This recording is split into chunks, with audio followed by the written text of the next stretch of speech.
story of Granville Island begins in 1886 when the Canadian Pacific Railway finally reached Vancouver as a part of Canada's first transcontinental railway. But what we know today as Yaletown and False Creek looked very different. The Yaletown area was dominated by the Canadian Pacific freight yards, maintenance facility, and heavy industry.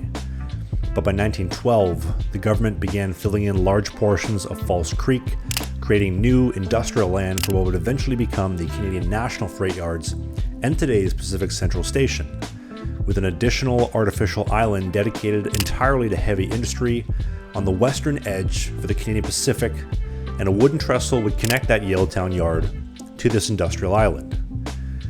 Now, by 1923, this place was booming, with nearly every lot on Granville Island packed with sawmills, warehouses, and factories, all directly connected to the Canadian Pacific yards across the water and the rest of the world via the Port of Vancouver and the Coast to Coast Railway. But by the 60s, the industry that built this place had begun to collapse and shut down, all at around the same time that the Canadian Pacific had begun preparing to vacate its Yaletown rail yards entirely.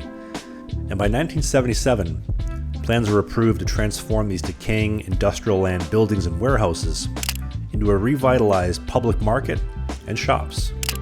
Now, 1980 would see CP finalize a deal to remove all their rail yards from False Creek, and officially ending nearly a century of railway dominance in the area. Now, today in 2026, Granville Island is one of the most visited tourist attractions Canada-wide. And although technically it's more of a peninsula than an island, I love the fact that Granville Island does not allow any national chains or franchises.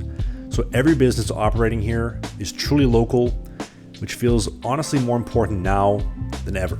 This was a clip for a full-length show. If you want to watch the full episode of the clip you just saw, click right here, you get the full show, and they go up live every single Sunday. If you want more clips of what you just saw, click right here, you can see the next great hit.